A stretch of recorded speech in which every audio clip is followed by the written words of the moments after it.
Welcome back.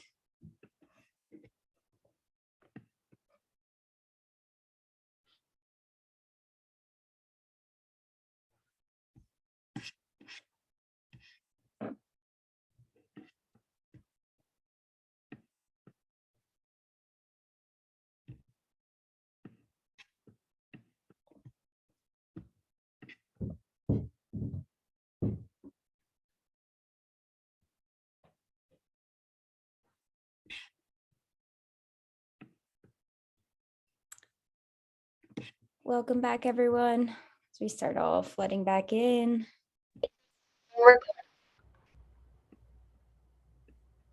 Love to see the smiling faces coming back after breakout rooms. Welcome, welcome. Beautiful.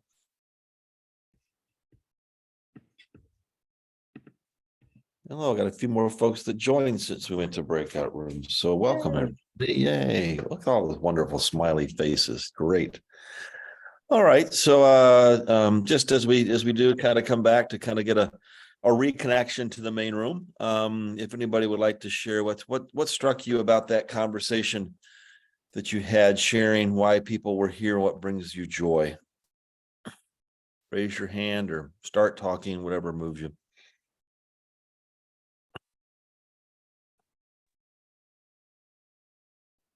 I was struck, Jeff, by meeting Bob Hart, and all of a sudden there was this connection, and we're from very different parts of the country, and finding out that, oh, I've been up there, I did this, I did that. So there's always something fun to find out about the people you're in the room with, and usually there is some connection more often than not that you never knew about. So that's what struck me. Beautiful. Thanks, Chris. I would build on what Chris said, in that has been the great continuity as I've participated in almost all of these sessions. It's always about meeting interesting, like-minded people, and a number of friendships have come out of these sessions. So I always look forward to it for that reason. Thanks, Bob. Who else? Can I jump in just real quickly?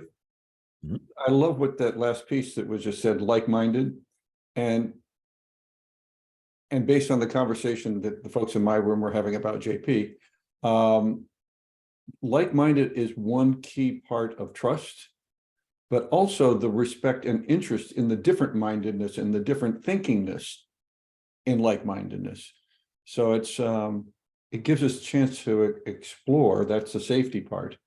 But it gives us a chance to learn from each other and actually from ourselves, which is the appreciating the differences and the variation on the theme. So Beautiful. Thank you, Bram.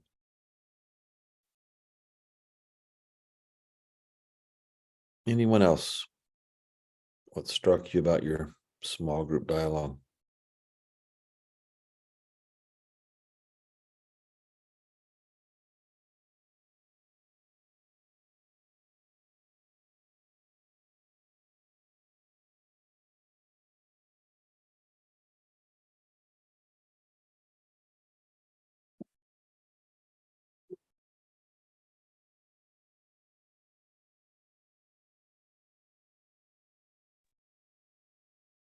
I'll just mention that this group is all about growth and belonging, as you said earlier, Jeff. And I just received this book yesterday. I ordered it. It's written by a person at IDEO, the design firm in Palo Alto. And I was thumbing through it last night, and lo and behold, who do I see? Peter Block. And so I'm excited to read this book and find out what it's all about. But I love the fact that this session is about growth and belonging. Beautiful. Thank you, Paul. Absolutely.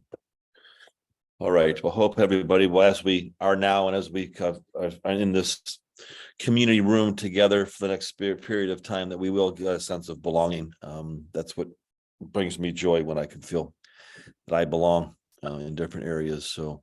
So with that, let me pass it to my partner, Maya, who's going to do a little bit more formal introduction to JP, and we'll begin to move into hearing some of his stories. So Maya. Hi, everyone. It's so great to see so many familiar faces and some new ones. And a lot of us here are lucky enough to know JP and to know him well.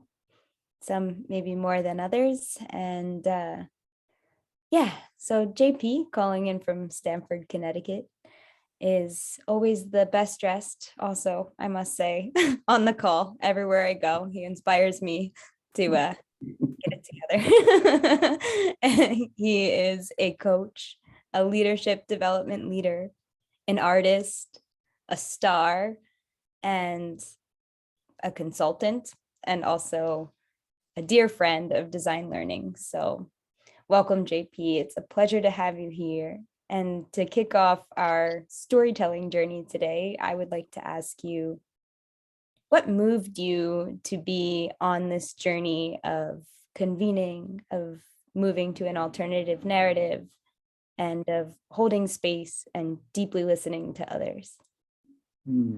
Thank you, Maya. And thank you for that introduction.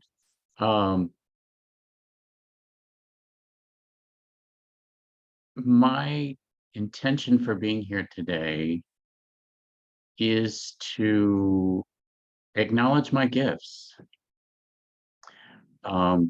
It's something I need more practice in. It's something when you and Jeff reached out and said, would you consider joining and telling your story today? My initial response was, why me? And that anxiety I experienced gave me an opportunity to really sit with that discomfort, that anxiety, and then ask myself, why not? This is a wonderful opportunity for me to acknowledge gifts, and my intention in sharing my story today is to affirm who each of you are, to confirm your choices, and to learn. I'm so excited to play with the idea of how can I show up in a way today and learn from what each of you will experience.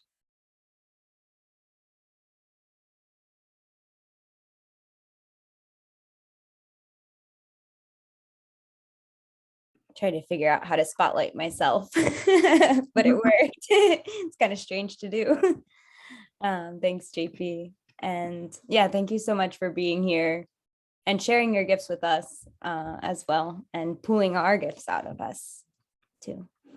So to tap onto that, I guess if you can think back to kind of a time that moved you to start actively co-creating creating your future, building your future in the air of the song that you chose earlier, building your own mountain. What can you tell us about that?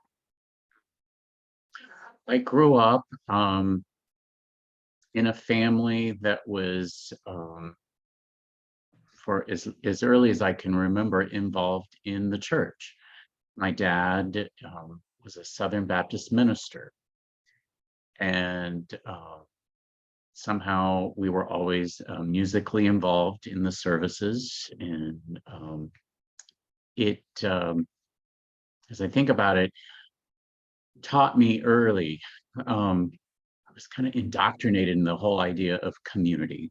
If you think about being part of a gathering of people in a church. And I noticed early on, somehow I didn't belong there. Not that I wasn't welcome, but there were things I was discovering about myself where they didn't match, or I felt like who I was being asked to be or called to be would not have worked well. So I guess the earliest departure from that, or the first place I remember making a change where I could carve my own place of belonging was in middle school. I really appreciated the art of music and was very involved in school productions, choir, plays, and somehow happened to have a couple of teachers who really appreciated my desire, my passion for that space. And they took me aside, they nurtured me, they gave me the safe space to play and take risk and explore. And I started my first career at the age of 13.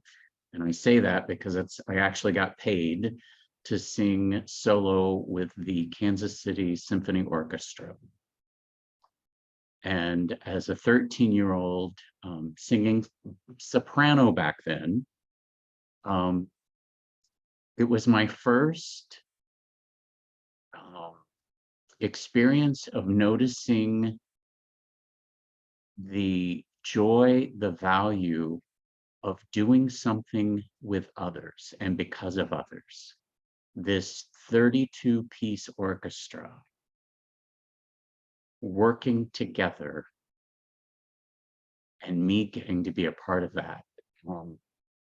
Get verklempt now thinking about that experience, because every time I hear a live orchestra cry, if there's something about the magic of that many people creating music, the mystery of what's going to happen, how is it going to sound, that is just a part of my bones.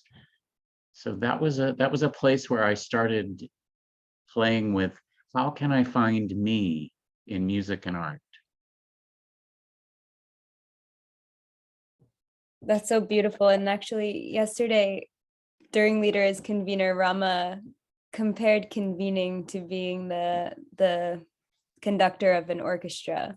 And I think that that kind of metaphor, it really stood out to me. It struck me because it is like pulling out the gifts of everybody in this huge group and creating real magic. So yeah, thank you for sharing that as well. And I'm inspired to go to see some music soon. I'm gonna bring Jeff on in here too. So what are some milestones that have appeared throughout your journey, in addition to art and moving into your first career at 13?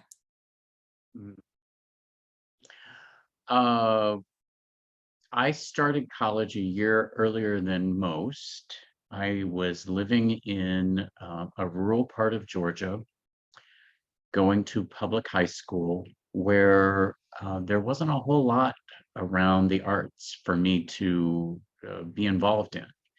And so there was a local community college that I thought, well, I'll go there and figure out what I can do. And I started taking voice lessons and piano lessons, and got involved there. And I was able to start college as a full-time freshman during my senior year of high school and take the credits I needed for high school. So I was double dipping. And it started something that I do to this day. I double dip. The career I have right now, I am a full-time employed Wells Fargo consultant, where I get to play in leader development. And I'm so thrilled to see some of my colleagues here today. And I double dip in what I call my side hustle at Designed Learning, where I take time off to play in the space with Flawless Consulting. So that was fun for me to figure out, how do I advance in a way that gives me what I want, or where do I go to get what I want? so that was a place where I sort of stepped out and said, well, what am I going to do? And I challenged myself because my parents did not have the means to financially support me. I had to take loans and pay my way through college. And I gave myself this goal of whenever I complete my degree and pay off my loans, I will move to New York City and see if I can make it as an actor there. And it took me about 4 years to get to that place where I could financially do that. And I was able to get my Actors Equity card. I'm still a paid up member of the Actors Equity Union. Do that work anymore? Boy, am I grateful to play in the space where I can convene people. I get to read an audience. I get to be very improvisational with whoever shows up in a conversation and go where they and me together can go. So that was a milestone to move to Manhattan. I played in that space for a couple of years and really got to understand part of the business that I had never seen before, because I had a side job where I was managing a rehearsal studio. And different production companies would come in and audition for casting a new show on Broadway. And it gave me a behind the scenes look. I was on the other side of the table to understand the business side. One of the things that was a hard lesson for me to learn, but I'm really grateful for now that I look back on it, is at the end of production, this was way back, Seussical the Musical was auditioning. They had not even opened on Broadway. And they had done private calls for people that they had decided they wanted to see.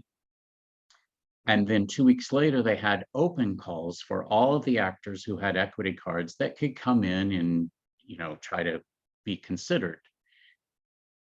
And before those open calls occurred one night, the production company left their notes on a table. And as I was closing things up and wrapping up, I took a look at what they had done, and they had fully cast the show, offers and everything, before they had ever moved to the open call.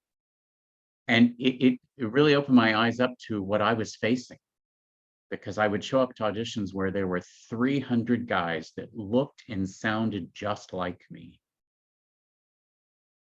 And it helped me know that that wasn't something I belonged in. I needed to build another mountain. Where could I go where I could find my place? And so New York was not a place for me. It taught me a lot.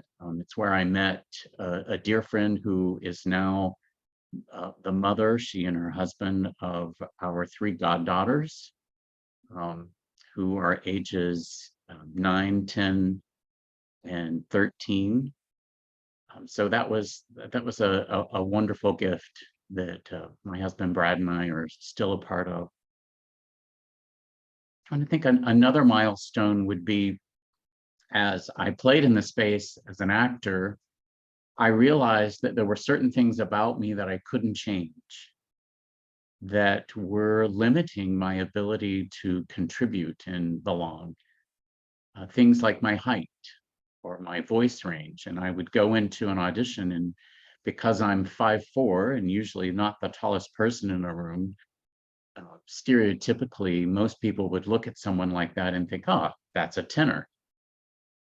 I'm not, I'm a baritone. And no matter how hard I try, I cannot sing that high.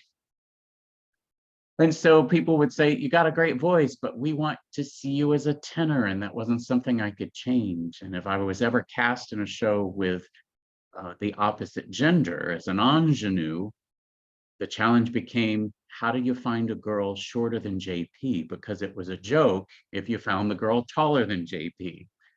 So there were all these visual, physical constraints that I just could not manage.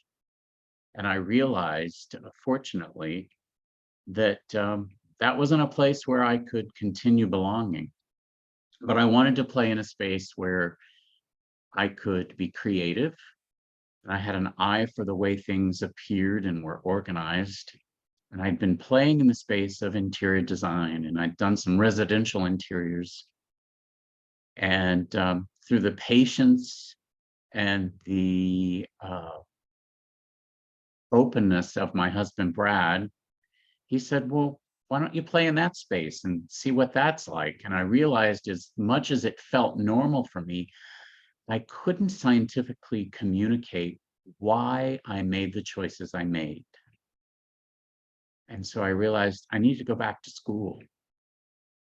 So the next milestone 20 years later was to go back in a classroom for my second degree for interior design. And I focused on commercial interiors and really spent a lot of time playing in the idea of how people use space as a group. As I think about the idea that you talk about, Maya, of the conductor of convening, I notice these connections of when you're sitting in a church, and I look back as when I was a child in church, typically the way churches physically are constructed is we sit next to each other. We're in pews that are in straight lines and we face forward to the speaker. And there's something about that that makes me so uncomfortable. And when I compare the value of the experience I get when I'm with an orchestra where they're all turned into each other and they can see each other. And then I think about the value of the space that in the work we get to do in designed learning, where we convene around a table, where we convene around each other, and we're almost like in theater in the round, where we're on stage and we're looking at each other. There's something about that even virtually, where we make sure that we're connecting before we get to the content, or that when we have conversations, it's the small group that matters. Those are things that I'm still finding belonging in today. I feel like I've talked a lot and I want to pause and invite your voice.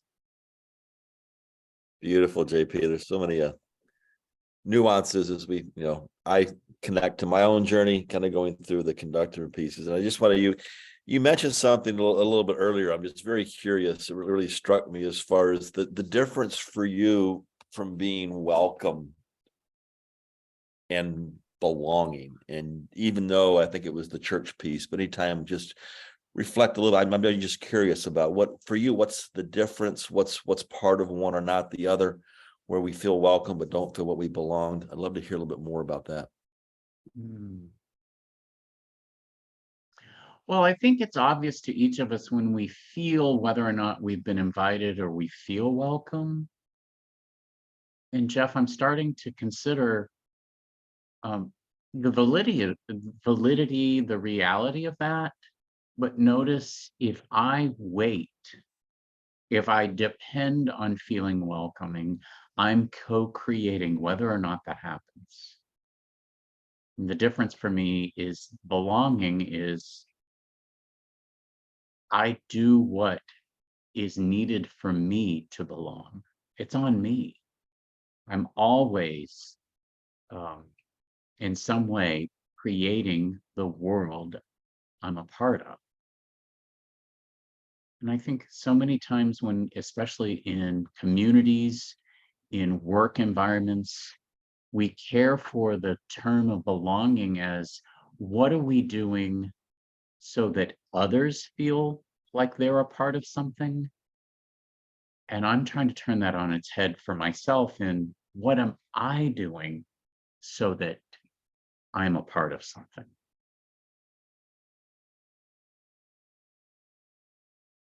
Jeff, we're seeing your lips, but not hearing your voice. Thank you. Yeah, I love that personal accountability piece, because it's easy for me to kind of say, well, it's up to somebody else for me to feel belonging, but it really is my own intention as well, as that comes in. Beautiful. So you may have hit a couple of these things, JP, already, but I'm also curious to know, on this journey you've been on and that you are on, what has surprised you or is surprising you the most about things you're encountering with yourselves and others as you're on this journey? Mhm.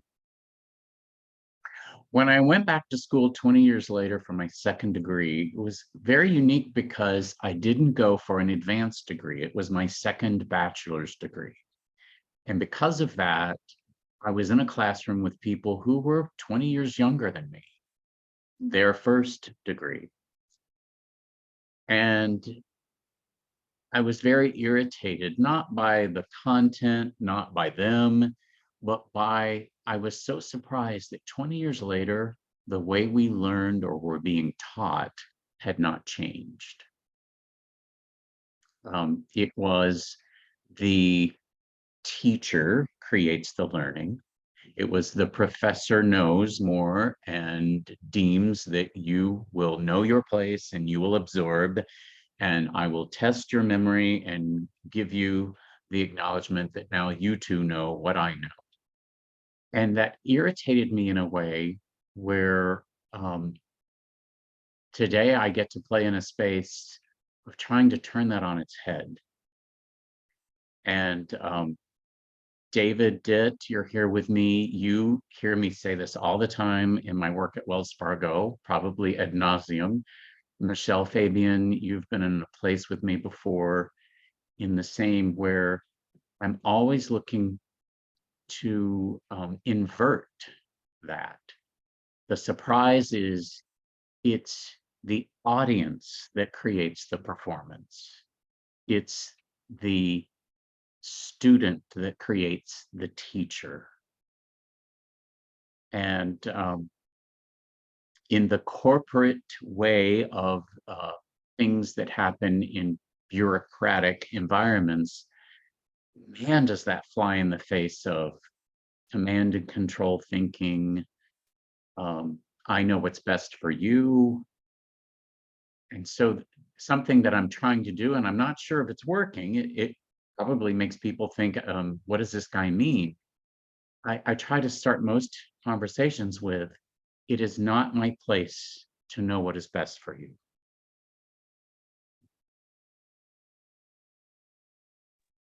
Beautiful. Love that. And moving into a space of, you know, what your journey still has to hold for you and the possibilities that you are creating and identifying. What do you feel, what are the possibilities that are endless right now for you? Well, as we join this call, the three of us, Jeff and Maya and myself, earlier this morning, we just connected around where we were this week. And Maya and Jeff, I was so hungry to hear about Leaders Convener, the work that I got to do in the master class a couple of years ago, the work that this community here is doing based on Peter Block's community book. There's a lot of possibility in that. And I'm looking to find ways in the work I'm doing at Wells Fargo, the work I get to do at Design Learning, the conversations I have with friends and family. How can I explore those 6 conversations in a way where we're more human? We acknowledge and we talk about the things that matter most. There's a lot of possibility in that for me. Another possibility that when I was invited to share my story today, that I thought, I don't know if this is going to work and if there's any value in it. But oftentimes when we think about storytelling, we talk about what has happened. There's a history. And I love that Peter Block says, our story is all made up. you know, I was born and that's about it. But how I got here and what I'll tell you about that is all my story. It's all made up. So as I think about that, I want to offer the idea of the possibility of the story that's yet to be told. And I'm excited that my husband, Brad Nelson, thank you for being here with me today.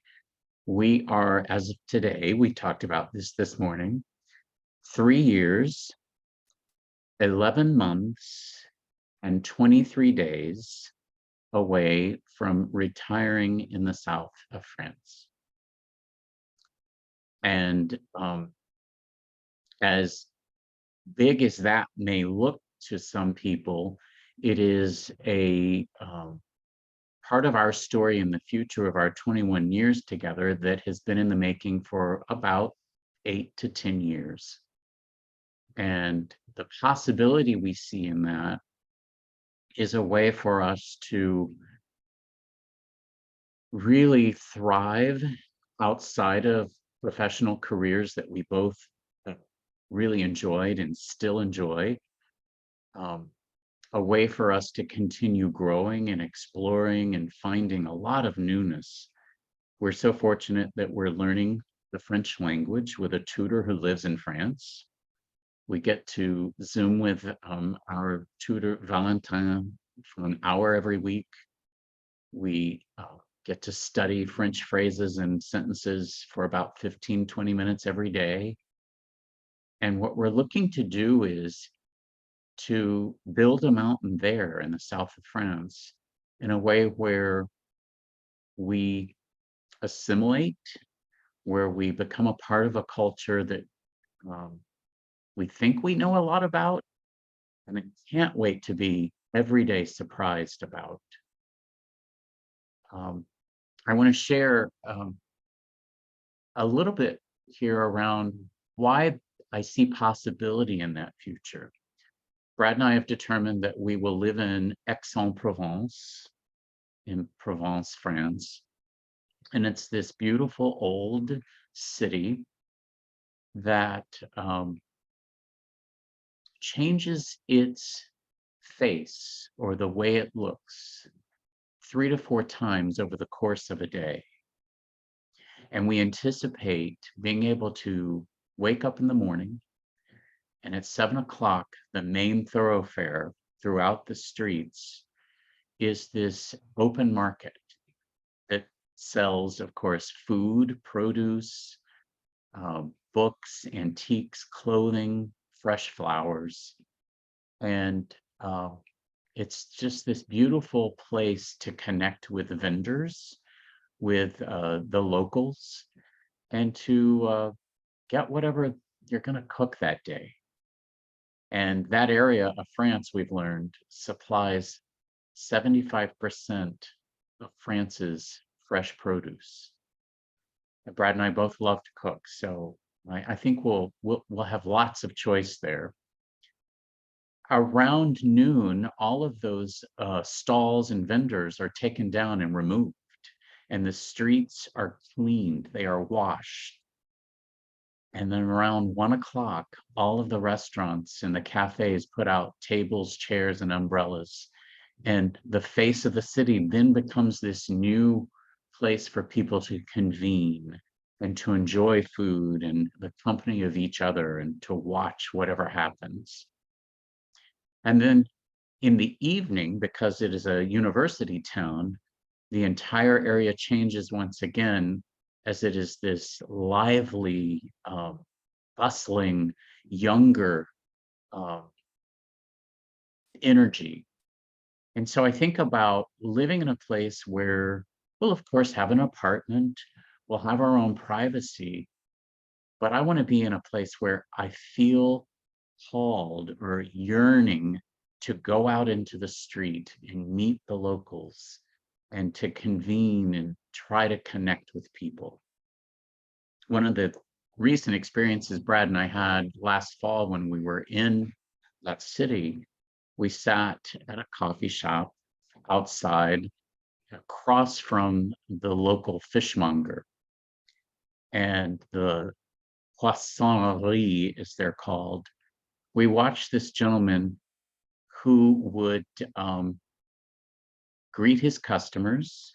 He was in his white apron, and all this joy of he would recognize someone and talk to them and make eye contact, and the customer would select and point to a fish, and he would take the fish, he would move it over to a counter, still talking to the customer, making eye contact.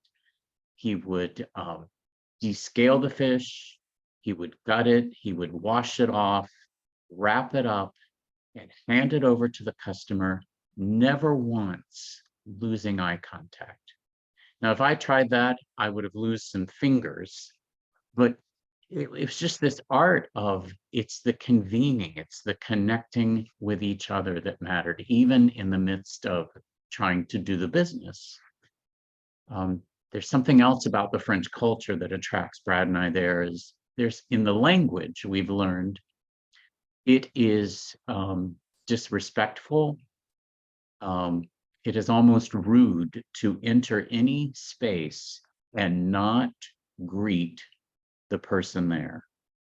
So when you walk into a shop, bonjour, it is required of you to say that. As a customer, you are to say that to whoever the shopkeeper is. When Brad and I were there recently, we walked into a shop and we noticed that a customer and the shop owner were in a conversation.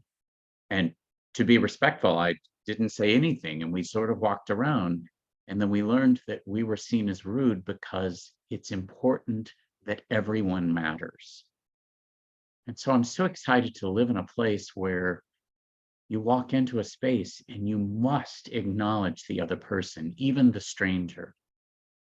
It is funny though, when we come back to the States, I'll walk into the grocery store and I have to catch myself not to say hello to the stranger because I think I'll be seen as crazy. But that's some of the possibilities of the future story that we're looking to tell. Beautiful. Thanks, JP. I'm transported to France right now, which is great. So I think as I listed, I think the challenge that I give to myself is that as you are looking toward that future, 3 years, 11 months, whatever the days were from now, is the other challenge. How do we create that now? In spite of being come across as crazy, because I've been told several times that I come across as, and I think that's what I hear, that's what you're doing in your work, JP, is that we, even though that's not the dominant narrative to greet, we can have the alternative piece right here and now. And how do we create that preferred future in every conversation the day that we're in right here, right now, and moving toward that? So that I experience you that way as you do that. So thank you so much. All right, well, we're going to begin to shift now into a breakouts, small groups, as much as I love hearing JP talk. And as we move into the breakout, just want you to kind of think about what, as you listen to JP, what's coming up for you? What struck you? Or what are you curious about? Maybe something that came up in your own life, or maybe things about what JP was sharing on our own journeys. So this really is kind of a reflective time and a sharing within your small group. What struck you about JP's journey that impacted you? And we'll 10 minutes. And what's our timing on that? I think I think we can do 15, maybe 12 to 15, maybe Maya, we can kind of play a little bit. We have enough time to kind of wrap that. I don't have enough time. Let's do 12, I guess, 10 to 12 as we're in there. Okay. So we'll move to the breakout rooms. JP will be in a breakout room. So will I, and so will Maya, as we kind of convene here. What struck you about JP sharing a journey, and what impacted you? See you back in 12.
Wow, welcome back.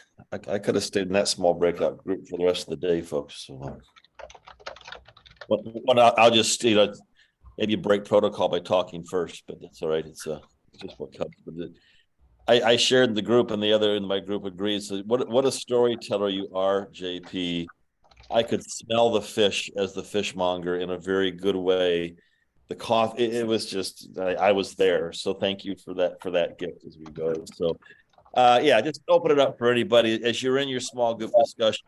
What's, as JP shared, the impact. What struck you about the conversation you just had in the small group about the impact, or what JP has shared? Anybody, please share, raise your hand, physical hand, your Zoom hand. Love to hear a few things to interact to begin to bring us back to the whole.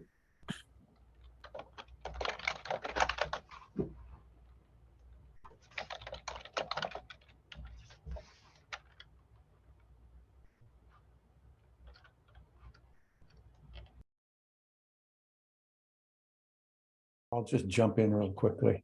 I mentioned to the group that I was in, our very, very nice breakout group, that as I listened to you, JP, I started taking notes on a piece of paper. On the left-hand column, I was taking notes on all the things and the sort of stages and places and things in your life, and some of the places that it's brought you to. And on the right-hand side, I was putting check marks. Did that. Me too. Absolutely. And the commonalities, going back to the beginning, the commonalities that we find when we're open to people, as well as the differences in perspective and the different angle into it. But where we can keep finding ourselves in others. So thank you for that. Thank you, Brad. And by the way, you're already living your life in France, it would seem, and have been for at least the last 8 years. Agreed. So congratulations on the building process and letting us know the state of the mountain. Thank you.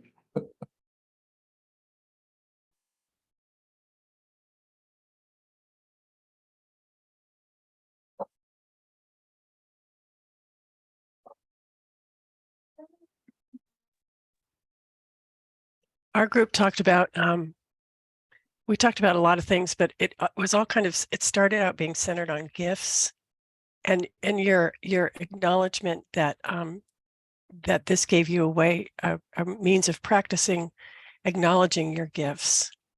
And we talked about how hard that is for so many people to acknowledge that they have gifts in to identify them, acknowledge that they have them, and then feel that they can share them with the world without feeling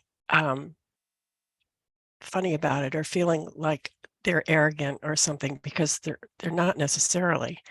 And then from there we moved into the whole appreciation of other people's gifts, and pulling the gifts, acknowledging the gifts in other people, not only our own, but then acknowledging gifts in other people.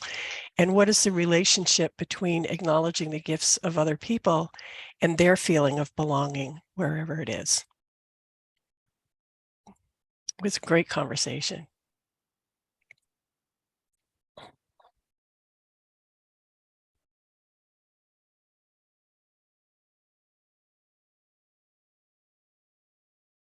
And we also talked about the inversion thing of the teacher, the student creating the teacher. Had a long conversation about that too. It was very interesting.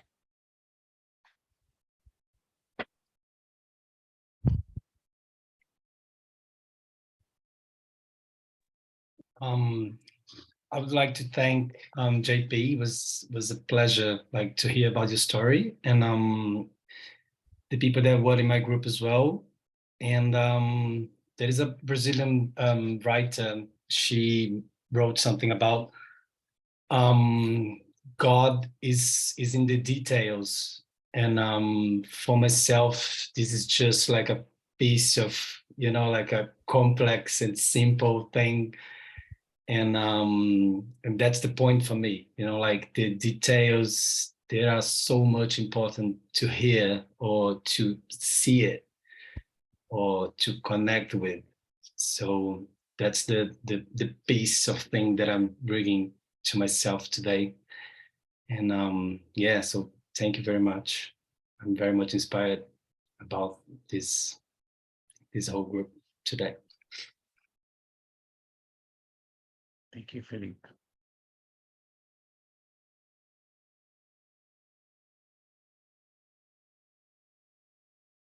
We are close to our time, although I don't want the time to end if I'm selfish for myself.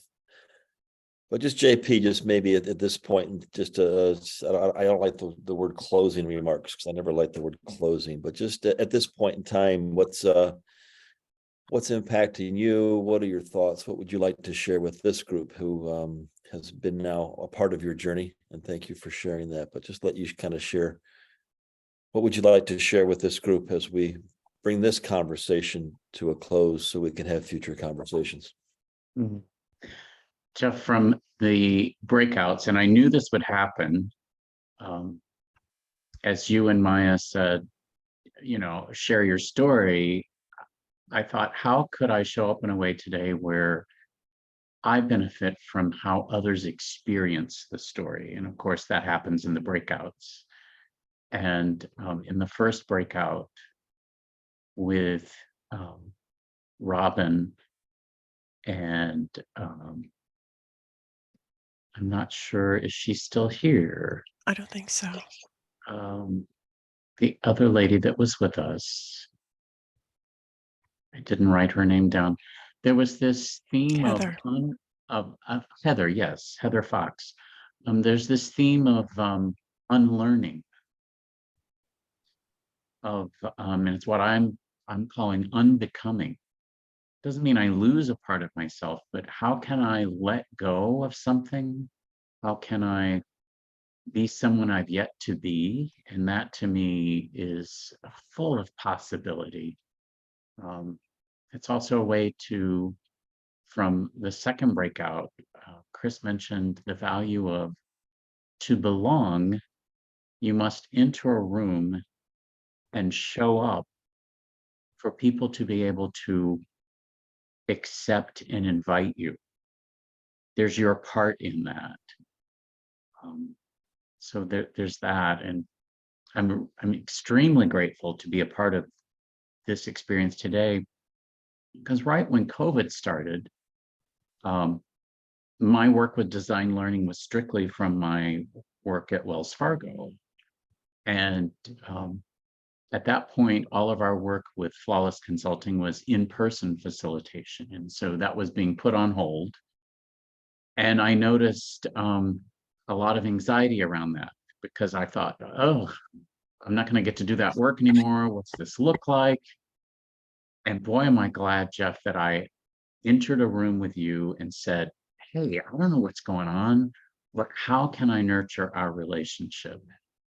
And you immediately said, well, why don't you consider being an affiliate consultant with us? And that has opened a world full of possibility that I continually bring that value back to my work at Wells Fargo. I know I make a difference with folks like Stephanie and Mandeep and David, in a place where the community, it infiltrates in the best possible way. And it's a good pandemic to have. So I'm extremely grateful for the gifts that I get to receive and give in that community.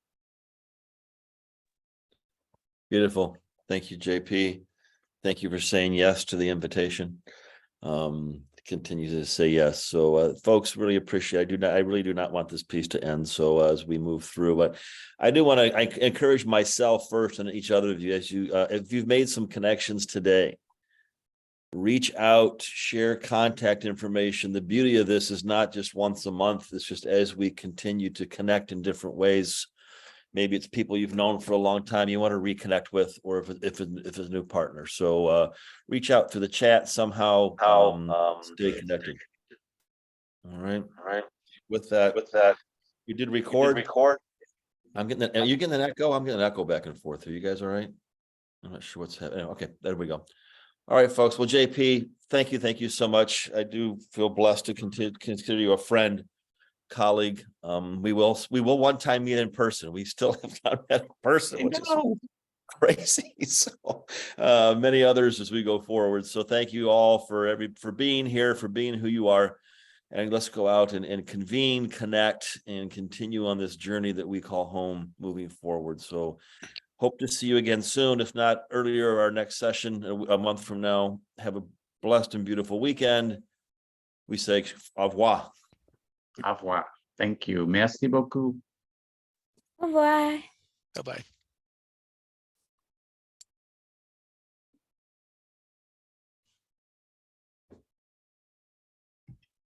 Cool. All right. Thanks, Maya.